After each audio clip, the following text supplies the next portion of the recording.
Bismillahirrahmanirrahim. Assalamualaikum warahmatullahi wabarakatuh. Alhamdulillah hadana li hada wa ma kunna laula hadana Asyhadu an la ilaha illallah wahdahu la syarika lahu wa asyhadu anna Muhammadan abduhu wa rasuluh. Segala puji bagi Allah Subhanahu wa taala karena telah menunjukkan kita semua agama yang benar, agama yang lurus. Dan salawat dan salim kita kirimkan kepada Nabi besar kita Muhammad sallallahu alaihi wasallam.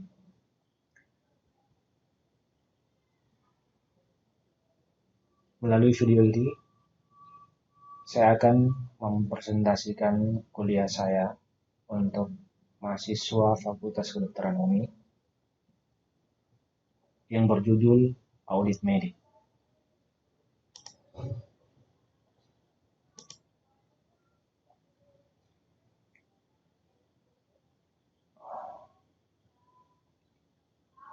Beberapa tahun terakhir ini sering kita dengar dan dibahas tentang praktik tenaga kesehatan, baik itu dokter, perawat, bidan, apoteker, analis, dan petugas kesehatan lainnya yang melakukan kelalaian dalam tindakan medis. Sering juga kita dengar pasien yang menjadi cacat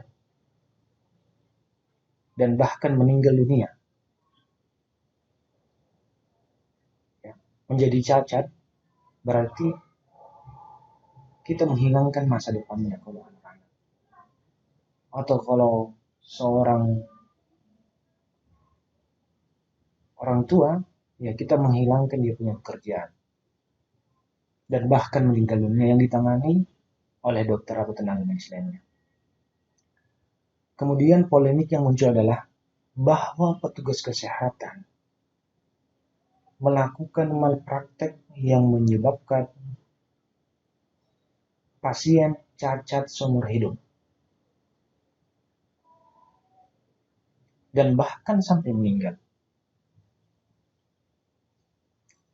Oleh sebab itu, masyarakat terutama yang terkena kasus atau yang keluarganya terkena kasus tersebut mengajukan tuntutan hukum. Di samping itu, ternyata ada di belakang semua ini. Siapa? Ada LSM, ya, ada ormas yang membantu masyarakat untuk mencari tahu kebenaran. Tidak sedikit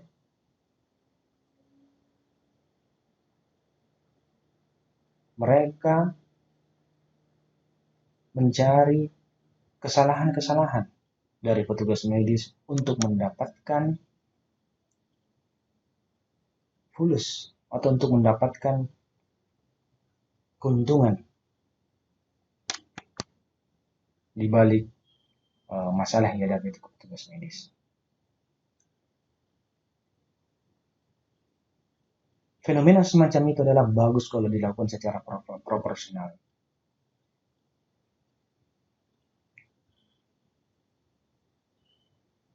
Sebab fenomena ini menunjukkan meningkatnya kesadaran masyarakat terhadap hukum kesehatan. Di samping itu, fenomena ini juga menunjukkan adanya kesadaran masyarakat, terutama pasien tentang hak dan hak-hak pasien. Semakin banyaknya pengetahuan tentang masyarakat di mana hak-haknya pasien, di mana hak-haknya mereka, maka mereka semakin besar untuk melakukan tuntutan-tuntutan kepada petugas medis.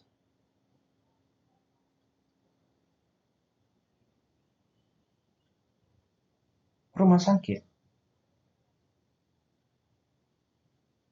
segudang masalah dan segudang masalah penyakit yang datang, belum lagi masalah manajemen, belum lagi masalah operasional, pembiayaan, risiko-risiko klinis, risiko-risiko biaya, dan risiko manajemen. rumah sakit harus berpikir bagaimana caranya mencegah terjadinya kejadian-kejadian yang bisa merugikan rumah sakit.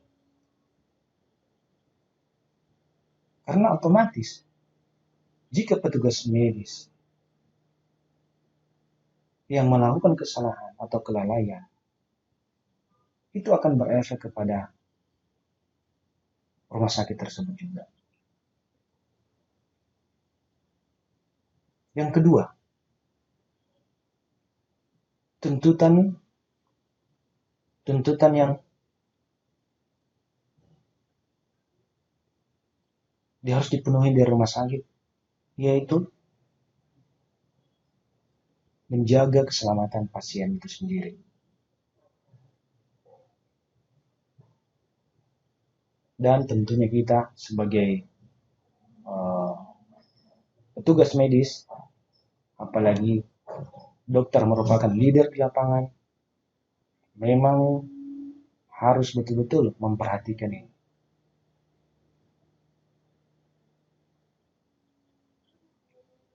Sebagai bukti nyata, sudah banyak kejadian yang terjadi. Kalau kita perhatikan dari beberapa kasus ini, ya, mata gadis cilik buta akibat malpraktik. Jadi cita-citanya pun kandas. Yang disalahkan adalah dokternya. Apakah benar dengan butahnya ini seorang, apakah memang benar kesalahan dokter? Apakah memang benar kesalahan dari petugas medis? Ataukah kesalahan yang memang tidak bisa dihindari? Atau sudah sesuai protap? Contoh, mungkin sudah sesuai dengan protap, tetapi ada efek yang diberikan kepada si pasien. Contoh, seumpama kalau kita berikan obat tersebut ada efek sampingnya pada si pasien, yang seperti yang saya maksud. Nah, itu yang harus kita cari tahu, di mana letak kesalahannya.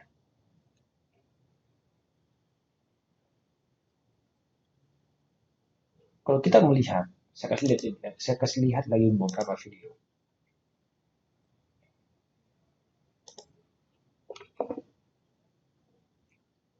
Silakan kita lihat ini video yang kejadian tahun 2016.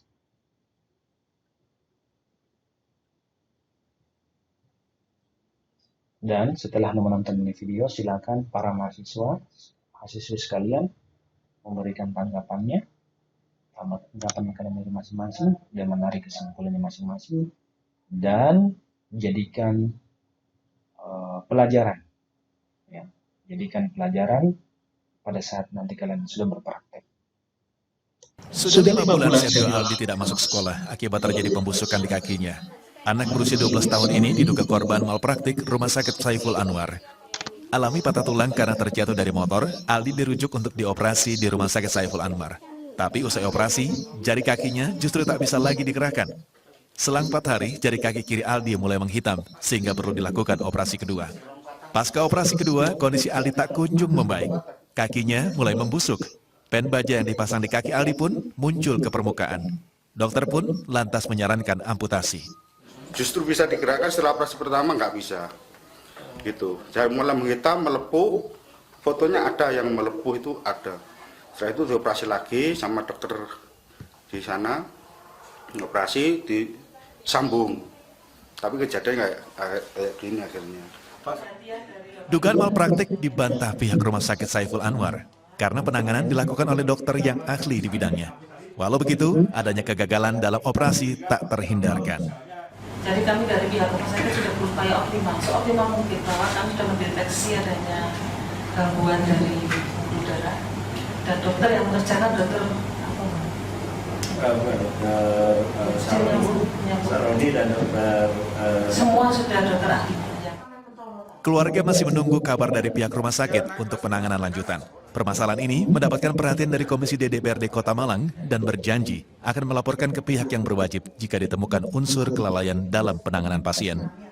Tutus Sugiarto melaporkan untuk NET.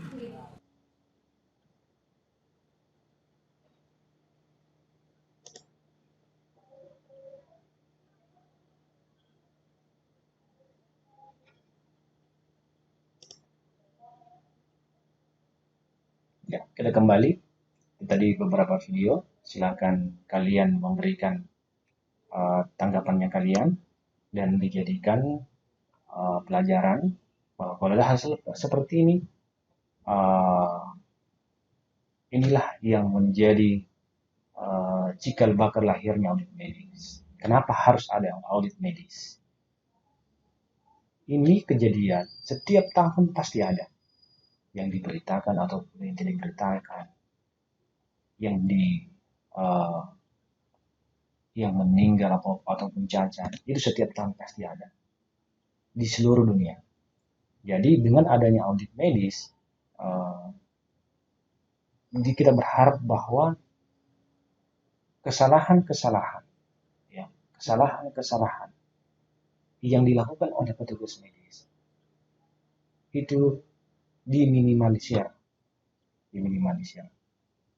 sehingga ke depannya tindakan-tindakan kedokteran sudah diketahui bahwa hal seperti ini bisa menyebabkan kematian. Kalian masih ingat ya? Kalian masih ingat yang kasus Silawam yang kemarin terkait penggunaan obat spinal, obat spinal, yang anestesi spinal, ya, yang mengakibatkan kematian pada pasien, bahwa obat tersebut itu sudah dikeluarkan Balai POM, sudah ada tanda Balai POM, tetapi apa? Ternyata ditarik kembali gara-gara kejadian tersebut. Ternyata ada kesalahan pada saat produksi, kesalahan label. Ya, jadi bagaimana pentingnya audit medis? Belum lagi kita akan hadapi ormas-ormas LSM, ya. Bagus mungkin kalau LSM-nya atau ormasnya yang memang betul-betul mendukung keluarga untuk mencari keadilan dari keluarga. Tetapi ada beberapa LSM ataupun ormas yang mencari keuntungan di balik ini.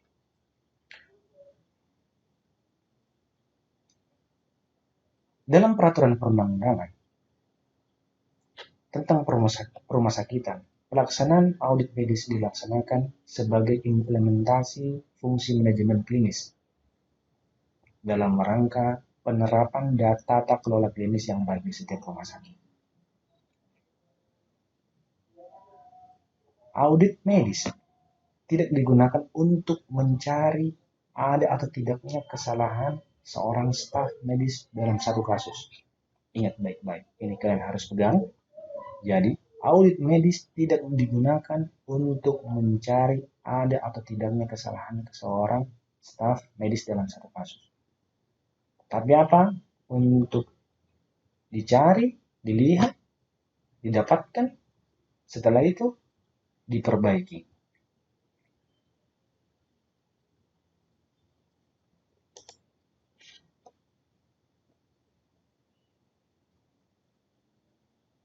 Kita lihat dari definisi audit medis pada Permenkes nomor 755/4/2011 tentang penyelenggaraan komite medik rumah sakit, di mana definisi audit medis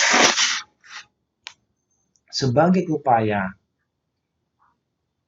evaluasi secara profesional terhadap mutu pelayanan medis yang diberikan kepada pasien dengan menggunakan rekam medis, dengan menggunakan rekam medisnya yang dilaksanakan oleh profesi medis. Jadi dari definisinya sudah jelas bahwa Evaluasi, dia ini sebagai evaluasi secara profesional ya terhadap mutu pelayanannya kita. Dan apa instrumennya? Apa alat buktinya? Adalah rekam medis tersebut yang dilaksanakan oleh profesi medis. Jadi kalau terkait masalah anestesi tadi, ya harus di profesi dari organisasi perkumpulan dokter spesialis anestesi.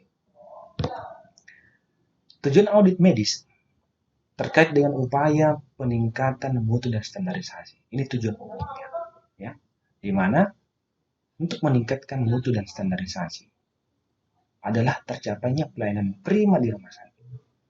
Jadi kalau sudah kita melakukan pelayanan prima, ya, otomatis harus meningkatkan mutu dan standarisasi.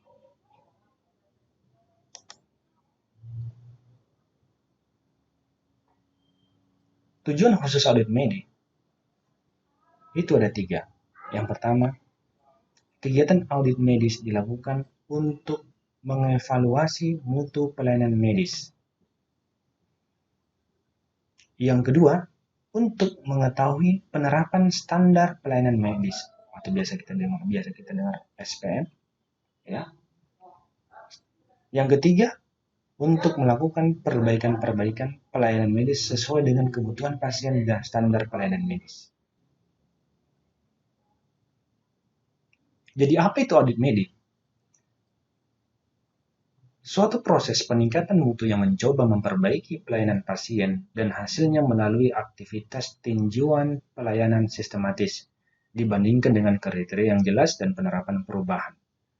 Ini pada Principle for Best Practice in Clinical Audit, NICE 2002. Siapa itu tim audit? Tim audit adalah sebuah tim yang dapat merupakan bagian dari panitia atau subkomite peningkatan mutu dari komite medis yang diangkat melalui SK Direktur Rumah Sakit. Tim ini terbentuk untuk meneliti dan membahas kasus-kasus medis penting, audit medis, dan penerapan indikator klinis. Ya, nanti saya jelaskan sebentar apa itu indikator klinis, bagaimana contohnya. Dalam melaksanakan tugas tim audit dan mengundang dokter ahli lain yang berasal dari dalam dan luar rumah sakit yang relevan dengan kasus-kasus yang diteliti dan dibahas.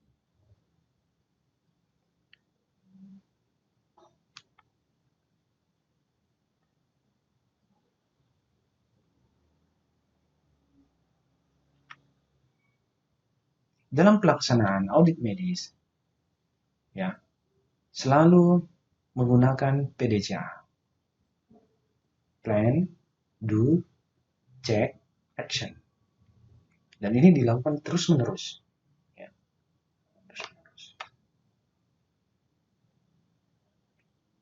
Apa tugas utama dari auditor?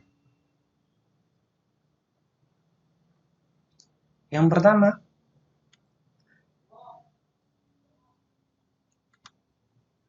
rencana audit yang jelas dan lengkap. Yang kedua, prosedur yang instruksi kerja yang terdokumentasi serta memiliki kompetensi. Yang ketiga, untuk menghasilkan laporan hasil audit secara benar dan tidak memihak. Harus dilengkapi dokumentasi dan komunikasi serta tindakan koreksi yang efektif tepat waktu.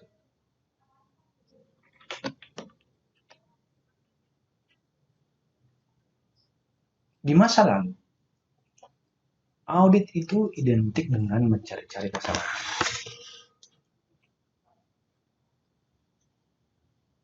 Budaya menyalahkan dan budaya mengkritik adalah merupakan gaya audit di masa lalu. Namun, dalam perspektif baru, audit merupakan review. Ya, jangan lupa ini ya.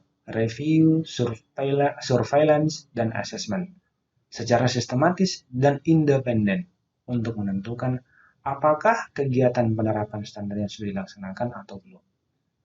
Apakah standar prosedur atau indikator yang dibuat sudah dilaksanakan atau belum? Atau sudah tepat? Atau sudah benar? Dan bila belum dilaksanakan, dicari akar permasalahannya sehingga bisa dilakukan upaya-upaya perbaikan. Persiapan audit medis, yaitu rumah sakit wajib mempunyai komite medis dan sub-sub komite. Ya. Jadi kalau ada rumah sakit yang tidak mempunyai komite medis, berarti rumah sakit tersebut itu tidak paham bagaimana membuat manajemen rumah sakit yang benar. Di mana komite dan subkomite tersebut telah menjalankan kegiatan atau berfungsi. Penetapan organisasi pelaksana audit medis harus dilengkapi dengan surat keputusan direktur rumah sakit dan disertai dengan uraian tugas yang lengkap. Ya, harus lengkap uraian tugasnya. Persiapan yang selanjutnya, rumah sakit menyusun pedoman atau panduan terkait bagaimana pelaksanaan audit medis di rumah sakit. Standar prosedur operasional atau biasa kita kenal SOP, audit serta standar dan kriteria jenis kasus, bagaimana standar pelayanan minimalnya, panduan praktik klinisnya, ya, bagaimana dia punya prosedur untuk kasus-kasus yang telah dipilih atau jenis penyakit yang akan dilakukan audit.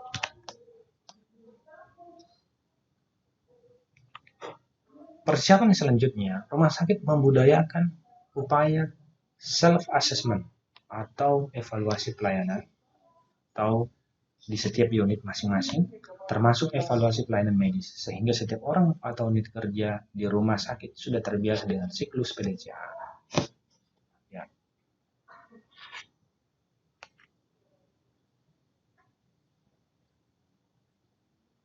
Untuk persiapan audit medis yang selanjutnya, rumah sakit agar membuat ketentuan bahwa setiap dokter gigi yang memberikan pelayanan medis wajib membuat pencatatan rekam medis yang lengkap dan jelas dan mudah dibaca. Karena kita tahu sendiri sekarang, ya, kalau sudah jadi dokter, sekarang mungkin masih bagus tulisannya pada saat kuliah.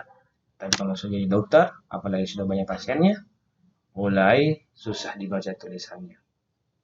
Terkadang hanya kita dan Allah yang mampu baca. Hanya dia sendiri dan Allah yang mampu baca. Harus segera dilengkapi setelah pasien selesai menerima pelayanan medis. Dilengkapi dengan tanda tangan, stempel.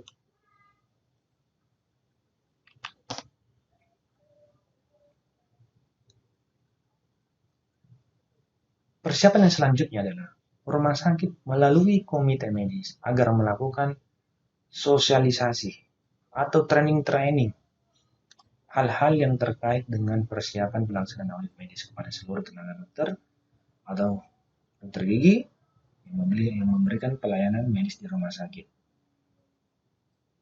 Supaya, kenapa? Jangan sampai ada dokter yang tidak paham terkait audit medis ini. Jangan sampai dia merasa bahwa dengan audit medis ini, saya dirugikan, waktu saya terambil. Dengan sosialisasi, kita menyampaikan kepada si dokter tersebut, si petugas medis tersebut, apa dampak positif dari audit medis. Dan bagi apa tujuannya. Kita jelaskan tujuannya secara jelas, ya, supaya dokter tersebut paham. Ya, paham bagaimana itu audit medis. Ternyata audit medis ini sangat baik. Dan dilakukan training. Karena kenapa? Jangan sampai pada saat tim audit medis datang, dokternya lari. Atau petugas medisnya lari. Atau ketakutan atau bagaimana. Nah, itu harus memang di training. Seperti itu.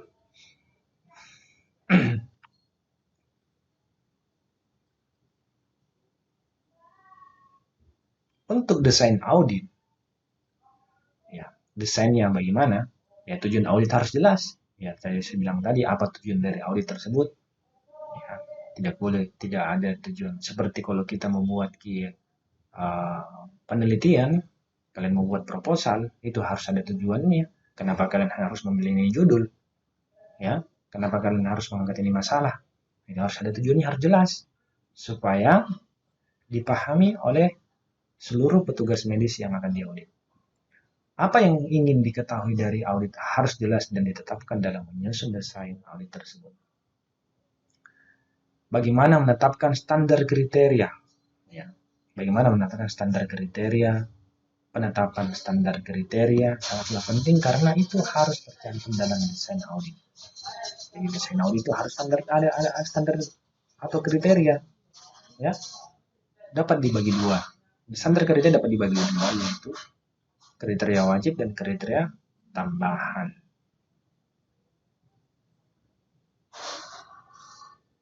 Bisa dari sumber undang-undang, bisa dipakai dari literatur, tapi kebanyakan standar kriteria itu lebih banyak dipakai di undang-undang dan biasa di PPK juga, panduan praktik klinis, bisa juga untuk di setiap organisasi profesi itu ada.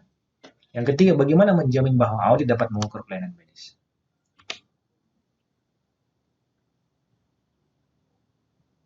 Yang selanjutnya, yang keempat adalah bagaimana menetapkan strategi untuk pengumpulan data dan dari mana saja data tersebut dikumpulkan. Bagaimana menetapkan sampel dari pasien yang layak dan bagaimana data dikumpulkan, dianalisa dan dipresentasikan. Susun perkiraan waktu audit, waktu mulai dilakukan audit sampai audit tersebut selesai.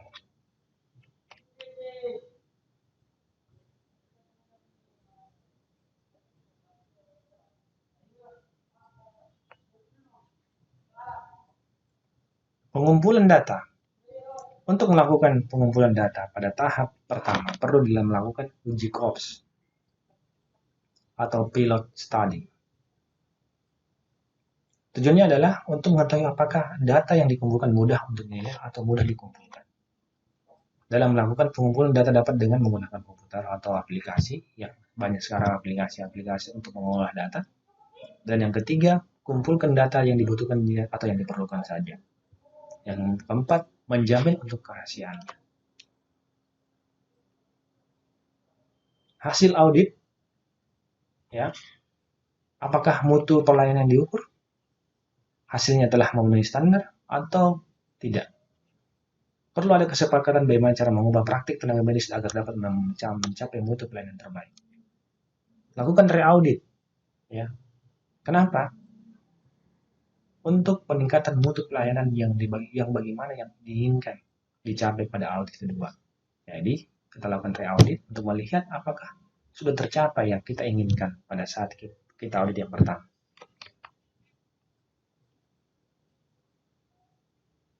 Ini adalah beberapa prinsip-prinsip pelaksanaan audit medis. Di mana yang pertama itu, pelaksanaan audit medis harus penuh tanggung jawab dengan tujuan untuk meningkatkan mutu pelayanan, bukan untuk menyalahkan atau menghakimi seseorang.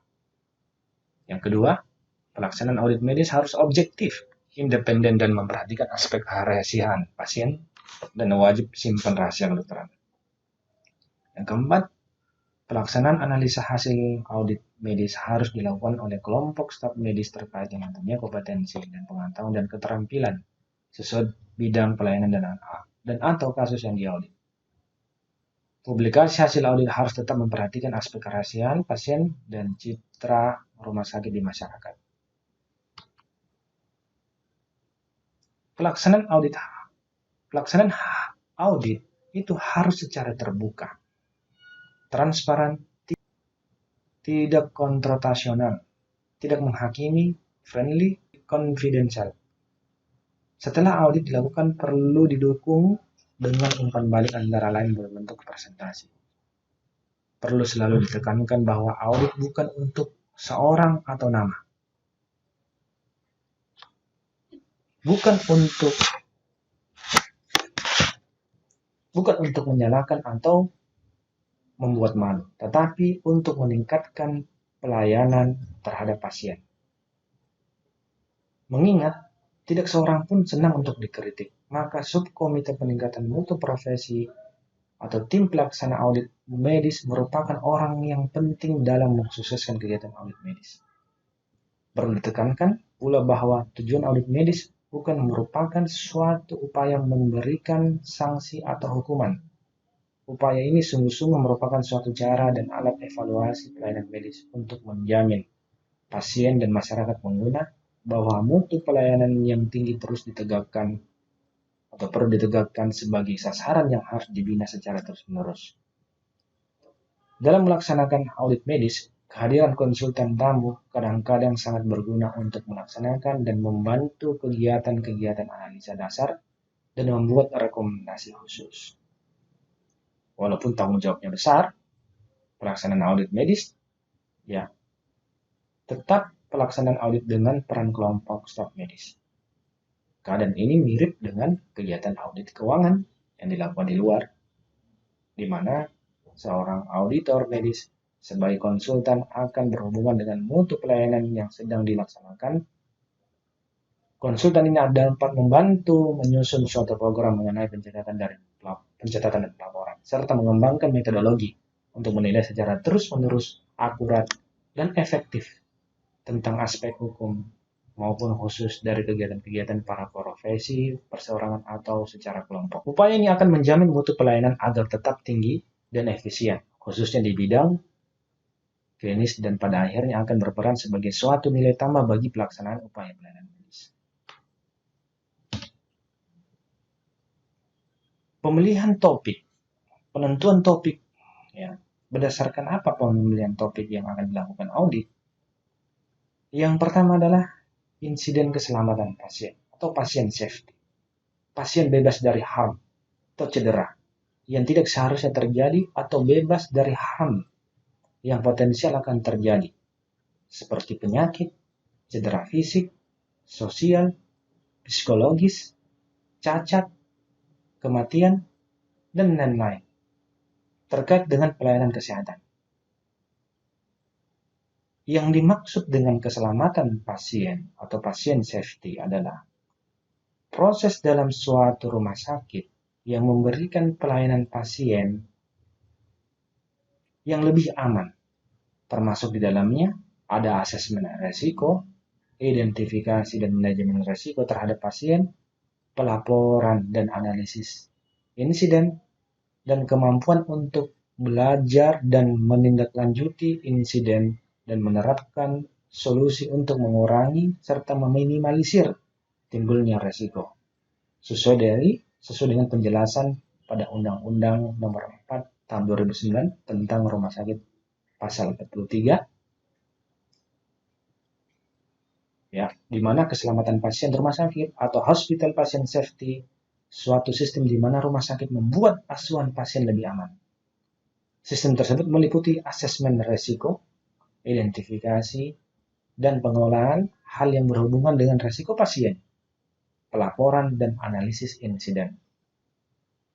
Kemampuan belajar dari insiden dan tindak lanjut serta implementasi solusi untuk meminimalkan timbulnya resiko. Sistem tersebut diharapkan dapat mencegah terjadinya cedera yang disebabkan oleh kesalahan akibat melaksanakan suatu tindakan atau tidak melakukan tindakan yang seharusnya dilakukan.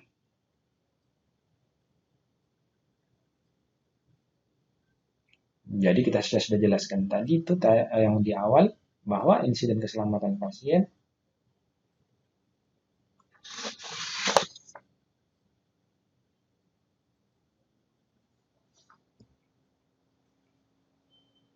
yang kedua, kejadian yang tidak diharapkan atau adverse event.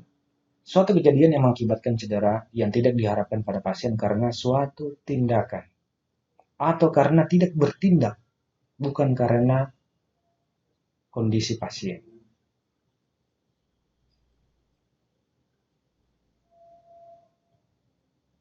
Yang kedua, kejadian nyaris cedera atau near miss. Suatu insiden yang belum sampai terpapar ke pasien sehingga tidak menyebabkan cedera pada pasien, tetapi hampir, ya, sudah hampir. Nyaris, makanya disebut nyaris. Yang ketiga, kejadian tidak cedera adalah insiden yang sudah terpapar ke pasien tetapi tidak menimbulkan cedera. Dapat terjadi karena keberuntungan, misalnya pasien menerima obat kontraindikasi tetapi tidak timbul reaksi obat, atau peringanan suatu obat dengan reaksi alergi diberikan, diketahui secara dini lalu diberikan antidotumnya. Ya. Sedangkan kondisi potensial cedera atau dia disebut reportable circumstance, kondisi yang sangat berpotensi untuk menimbulkan cedera tapi belum terjadi insiden. Ya. Berpotensi, dia sudah berpotensi tetapi belum terjadi insiden. Yang selanjutnya adalah kejadian sentinel. Kejadian sentinel atau sentinel event, ya ini yang berbahaya, di mana suatu KPD yang mengakibatkan kematian atau cedera yang serius. Biasanya dipakai untuk kejadian yang sangat tidak diharapkan atau tidak dapat diterima seperti operasi pada bagian tubuh yang salah. Ya. Pemilihan kata sentinel terkait dengan keseriusan cedera yang terjadi. Misalnya amputasi pada kaki yang salah atau pada mata yang salah, sehingga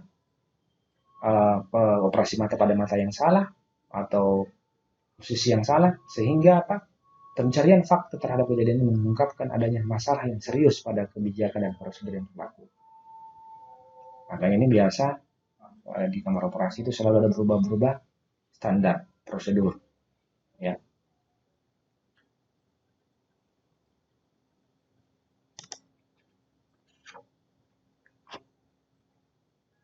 Ya, untuk penetapan standar dan kriteria. Jadi, standar dan kriteria ini sebenarnya sudah harus ada jauh sebelumnya itu di setiap rumah sakit. Jadi ada standar kriteria, contoh seumpamanya bagaimana menangani pasien anak dengan kejang demam, atau pasien infarto, atau pasien dengan gejala tifoid, dan lain-lain. Itu sudah ada standar dan kriterianya. Ya. Sampai tentukan ya standar profesi yang jelas. Ya. Dan harus objektif dan rinci ya, terkait dengan topik, terkait dengan apa yang dibicarakan. Jangan lari-lari ya, dibahas masalah tifoid, larinya ke tifoid apa dulu, tifoid dewasa atau anak. Ya harus fokus, kalau anak dulu dibahas, kalau dewasa kayak gitu. Harus jelas, harus objektif, harus rinci. Penetapan standar dan prosedur ini oleh per grup. Jadi ada grupnya, dibuat grup yang berisi dari kelompok staf medis dan dengan ikatan profesi setempat. Kalau bisa kita mengundang profesi, organisasi profesi untuk membahas ini standar dan kriteria yang kita menggunakan. Ada 2 level standar kriteria, yaitu must do ya, yang merupakan absolute minimum kriteria, dan should do yang merupakan tambahan kriteria yang merupakan hasil penelitian yang berbasis bukti. Ada yang harus dan ada yang semestinya penambahan saja, ya. Tapi tidak serta-merta harus tetap dulu diikuti karena sudah masuk di dalam kategori standar dan kriteria atau kriteria. Dalam melaksanakan evaluasi pada proses audit, ya selalu diperlukan itu standar memang. Karena kenapa? Tidak bisa kita mengaudit sesuatu kalau tidak ada standarnya. Ya, karena kenapa? Bagaimana caranya kita mau mengaudit kalau tidak ada standarnya? Di rumah sakit apa standarnya? Terkait bagaimana saya kasih contoh. Saya punya contoh, saya bukakan.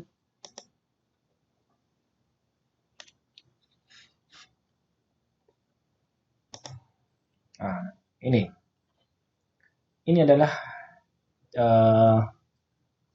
contoh standar yang di RSIA Permata Hati, tempat saya bekerja, di mana terdapat indikator area klinis pada pelayanan anak. Jadi bahasanya indikator area klinis Jadi indikatornya apa? Nama-nama indikatornya, nanti ada standarnya. Nah, makanya ini yang dipakai patokan nanti. Jadi contoh ini terhadap kepatuhan terhadap clinical pathway atau PPK, panduan praktik klinis, itu standarnya berapa? 80%. Jadi kalau di bawah ini berarti ada masalah. Kalau ini teknik pemasangan infus, bagaimana standarnya? 80%. Ya, 80%. Kalau di bawah dari ini berarti ada masalah. Setelah itu dilihat lagi secara rinci, dilihat bagaimana SOP-nya, bagaimana standar operasional prosedurnya, apakah sudah disampaikan situ teknik pemasangan infus yang benar, ya, apakah sudah terbentuk PDCA pada kegiatan, pada teknik-teknik, pada indikator-indikator area klinis ini, seperti itu. Dan unit pelayanan apa saja yang berperan, ya. Jadi kalau untuk pelayanan anak itu teknik pemasangan infus itu UGD sama rawat inap. Berarti yang akan diaudit itu adalah UGD dan rawat inap. Sedangkan untuk yang unit yang lain berarti tidak masuk untuk pemasangan seperti apotek ya. Apotek kan tidak masuk pemasangan infus. Yang berarti tidak perlu dilakukan audit di situ. Hanya pada yang melakukan teknik pemasangan ini, pemasangan infus. Contoh seumpamanya ada kasus plebit yang tinggi di rumah sakit, sehingga apa? Mengakibatkan pelayanan di rumah sakit tersebut menurun. Kualitas pelayanan rumah sakit tersebut menurun. Karena sering terjadinya plebit, setelah kalau sudah plebit berarti harus dirujuk. Tidak mampu lagi, tidak gagal rawat di rumah sakit. Ya, seperti itu. Ada banyak faktor yang mempengaruhi penetapan standar. Di antaranya adalah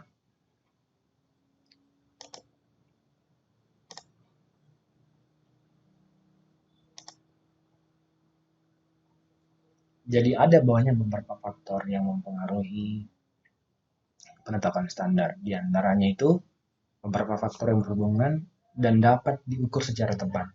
Maka hasil evaluasi dan interpretasi dari semua aspek hasil audit memerlukan pertimbangan yang sangat bijaksana dengan kesadaran akan adanya kaitan dari satu aspek ke aspek yang lainnya.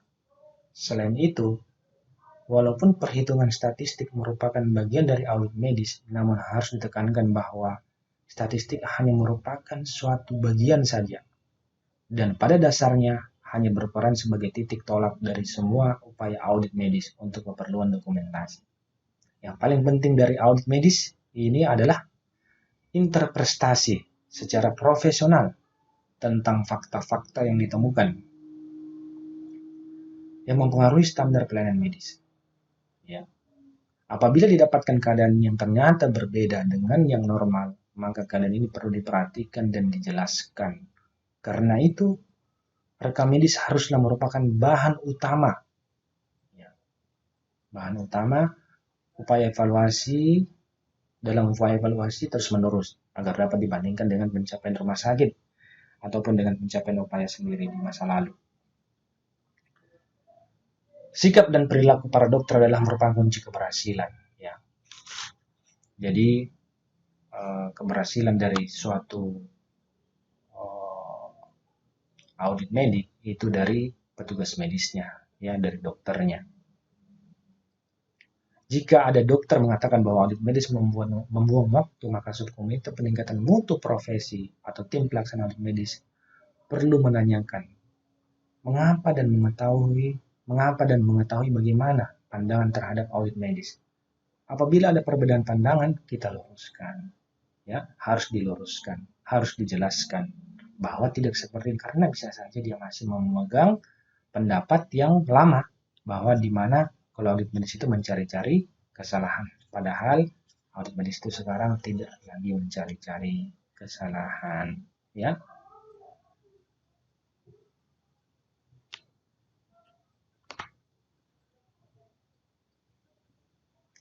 Penetapan jumlah kasus sampel yang akan diaudit. Dalam mengambil sampel bisa dengan menggunakan metode pengambilan sampel, tapi bisa juga dengan cara sederhana, ya, yaitu menetapkan kasus tipes umpamanya dengan kasus tipes yang akan diaudit dalam kurun waktu tertentu, misalnya dari bulan Januari sampai Maret, selama 3 bulan terdapat 200 kasus, maka 200 kasus tersebut yang akan dilakukan audit.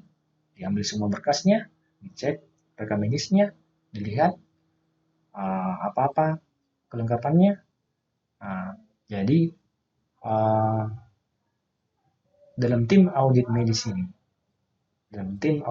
yang dibentuk, mereka sudah paham tupoksi mereka masing-masing. Jadi tidak lagi bingung-bingung apa yang mau periksa di dalam berkas atau rekam medis ini. Mereka sudah tahu apa yang mereka cari, apa yang mereka harus temukan. Kayak seperti itu.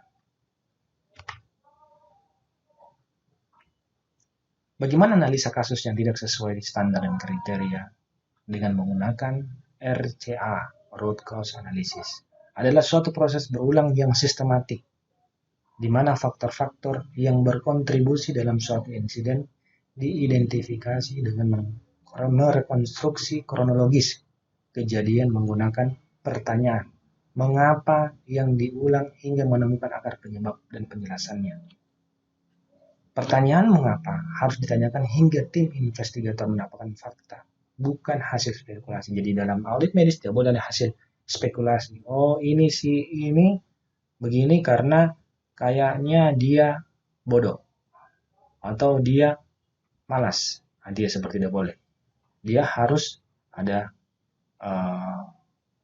hasil yang fakta, bukan yang fiktif, ya. Apakah dilihat umpamanya terkait tadi pemasangan infus, ya, teknik pemasangan infus kenapa tidak bagus di unit ini, dilihat, cek baik-baik apakah ini selalu diadakan pelatihan pemasangan infus, apakah sering mengikuti pelatihan atau tidak, atau bolos. Nah, itu akan dicek datanya semua. Yang kedua, bagaimana teknik dilihat, itu akan kelihatan. Kenapa? Audit medis itu bukan cuma hanya juga rekam medis, dia juga bisa mengeluar dari rekam medis, tetapi lebih kebanyakan pada rekam medis juga. Rekam medis menyampaikan informasi apa? Informasi yang terkait dari pasien. Jadi contoh kayak apa di playbit, oh ternyata dia tidak menggunakan. Jadi pada saat rekam medis itu akan dilihat pada saat dia membuat catatan terintegrasi itu tidak lengkap. Ya, dia seharusnya kan dia pada saat catatan terintegrasi, seorang petugas medis itu harus menceritakan secara lengkap, ya, apa yang dilakukan kepada pasien. Pada saat dia membaca tim investigator atau tim audit medis, dia membaca di rekam medis di catatan terintegrasi tidak terdapat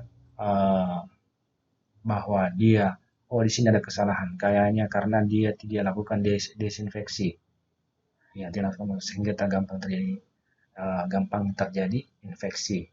Ternyata di usut-usut lagi ke belakangnya, ternyata dia tidak pernah ikut pelatihan, padahal di situ dicek dulu SOP-nya, apakah SOP-nya rumah sakit ini ada desinfeksi. Dilihat, ternyata ada SOP-nya, dicek lagi. Perawatnya sering ikut pelatihan pemasangan infus, ternyata suka bolos. Begitu maksudnya, ya, didapatkan fakta.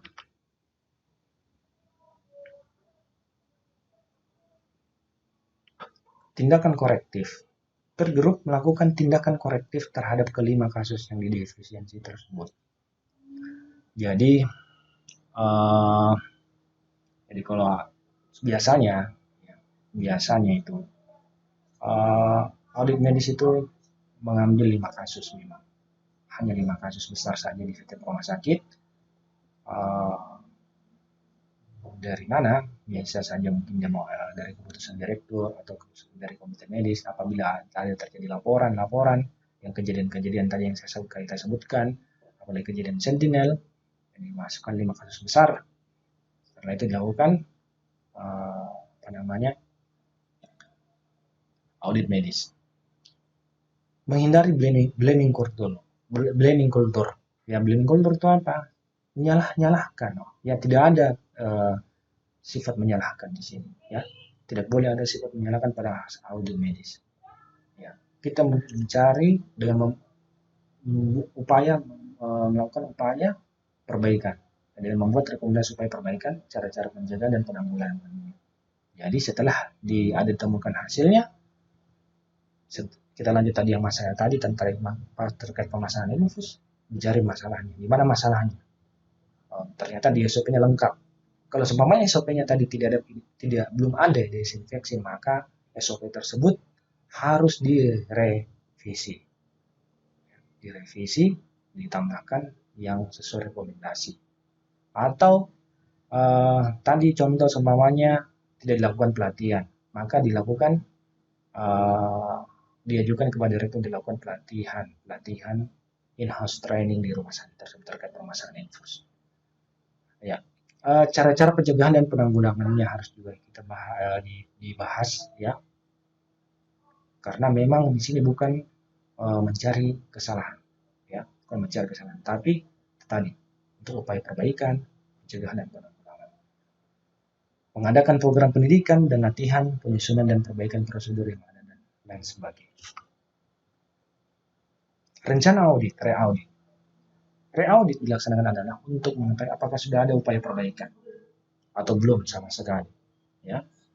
Nah, ini bukan berarti topik audit adalah sama terus-menerus audit dilakukan 6 bulan, kemudian untuk melihat upaya perbaikan. Jadi begini, re-audit itu sementara ada lakukan area audit, ya, karena auditnya tidak seperti audit pertama, ya, area auditnya itu mungkin pada tahap hanya pemeriksaan yang tidak terlalu berat, ya, tidak terlalu berat. Jadi tidak seperti yang pertama yang agak lebih detail, lebih rinci. Kalau ini mungkin kepada tahap untuk melihat saja apakah sudah ada perbaikan, dan ditambah lagi 5 kasus baru untuk dilakukan audit, seperti itu. Kemudian ini lebih untuk melihat upaya perbaikan.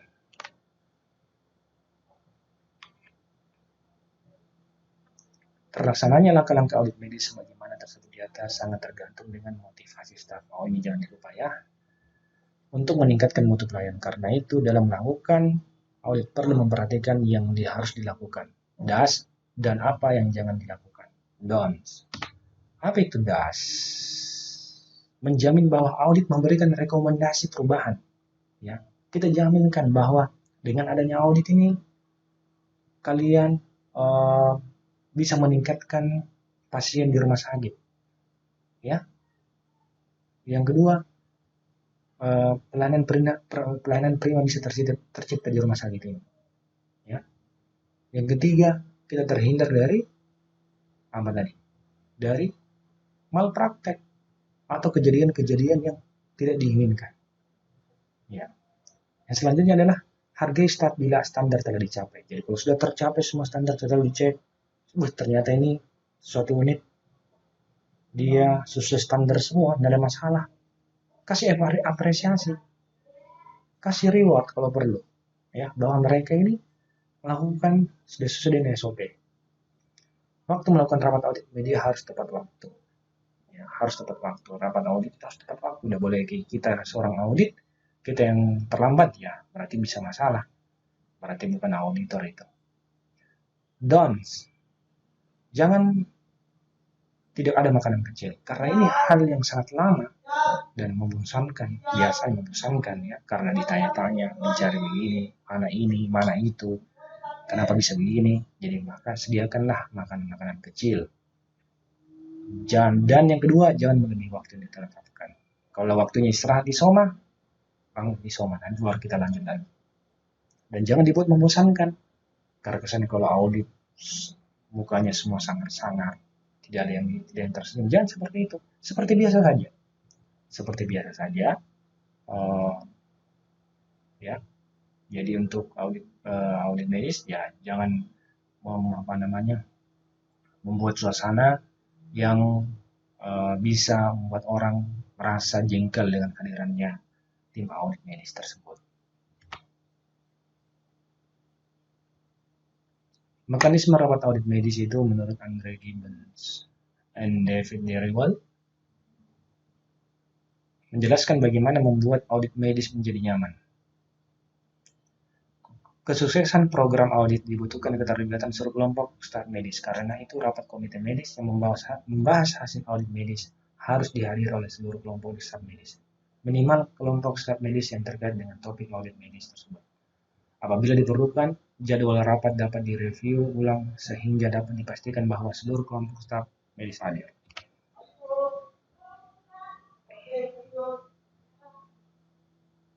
Ya, yang terakhir, ya, sekira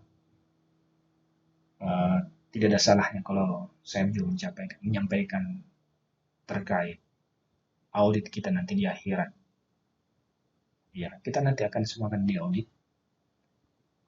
dan tentunya itu yang lebih berat lah, sesuai dari ayat Al-Quran ini, di mana pada hari itu kamu dihadapkan kepada Tuhan, tidak ada sesuatu pun dari keadaanmu yang tersembunyi bagi Allah. Quran surat Al-Haqqah ayat 18. Dan pada hari itu manusia keluar dari kuburnya dalam keadaan bermacam-macam, supaya diperlihatkan kepada mereka balasan pekerjaan mereka. Barang siapa yang mengerjakan kebaikan seberat zahara pun, niscaya dia akan melihat balasannya. Quran surat Al-Zalzalah. Ya, terima kasih atas perhatiannya. Wabillahi taufiq wal hidayah. Assalamualaikum warahmatullahi wabarakatuh. Subhanakallahumma wa bihamdika, asyhadu an la ilaha illa anta, astaghfiruka wa atubu ilaik.